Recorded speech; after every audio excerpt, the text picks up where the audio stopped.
خیبر پختونخوا کے ضلع باجوڑ کی تحصیل مامون میں سیکورٹی فورسز کا عسکریت پسندوں کے خلاف ایک ٹارگیٹڈ قسم کا آپریشن جاری ہے۔ اس کے لیے تحصیل مامون میں مکمل طور پر کرفیو نافذ کیا گیا ہے، جبکہ ضلع باجوڑ میں ان کی تمام شاہراہوں پر سیکشن 144 نافذ کیا گیا ہے اور لوگوں سے کہا گیا ہے کہ وہ گھروں سے باہر نہ نکلیں۔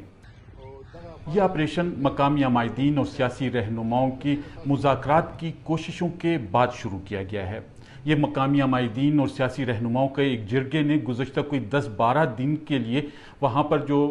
عسکریت پسند ہیں اور باقی انتظامیہ اور سیکیورٹی حکام سے بھی مذاکرات بھی کیے ہیں، لیکن اس سے کوئی حل نہیں نکل سکا۔ جرگہ اراکین نے عسکریت پسندوں سے کہا تھا کہ وہ علاقہ چھوڑ کر چلے جائیں، لیکن اس پر عمل درآمد نہیں ہو سکا اور اس کے بعد انتظامیہ نے وہاں پہ ٹارگیٹڈ کارروائی شروع کی ہے۔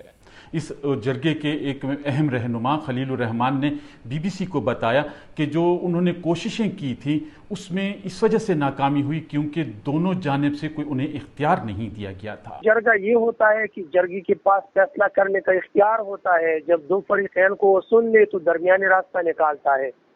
جب فریقین اپنے بات کے ڈٹے رہے کہ میں جو بات کرتا ہوں اسی پہ آپ فیصلہ کر لو،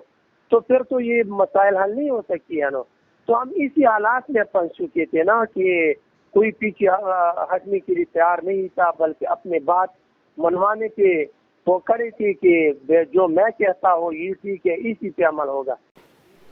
اس آپریشن کی وجہ سے علاقے میں خوف ہے، وہاں پر شہر ویران ہیں، بازار، مارکیٹیں اور دکانیں بند پڑی ہیں اور یہ کہا جا رہا ہے کہ مامون کے علاقے سے بڑی تعداد میں لوگوں نے نقل مکانی کی ہے، لیکن ان کے کوئی اعداد و شمار سرکاری سطح پر فراہم نہیں کیے گئے۔ جن انتظامی افسران سے رابطہ ہوئے ہے تو ان کا یہ کہنا تھا کہ یہ ایک اندازے کے مطابق 7 سے 8 ہزار خاندان نقل مکانی کر چکے ہیں اور یہ تعداد کوئی 50 سے 60 ہزار تک بتائی جا رہی ہے۔ اس کے لیے وہاں باجوڑ کے اندر ہی جو اسکول ہیں، کالجز ہیں یا سپورٹس کمپلیکس ہیں وہاں پر کیمپ قائم کیا گیا ہے، لیکن کہا یہ جا رہا ہے کہ جو لوگ ہیں وہ اپنے رشتہ داروں کے پاس یا کرائے کے مکانوں میں رہنے کے لیے ہی آئے ہیں۔ یہ ماموند کا علاقہ افغان سرحد کے قریب واقع ہے اور ایک جو سیکیورٹی حکام نے بتایا ہے ان کا کہنا ہے کہ یہاں پر 200 سے 300 عسکریت پسند موجود ہیں جن کے خلاف یہ کارروائی کی جا رہی ہے، لیکن جو تجزیہ کار ہیں ان کا کہنا ہے کہ یہ تعداد کہیں زیادہ ہے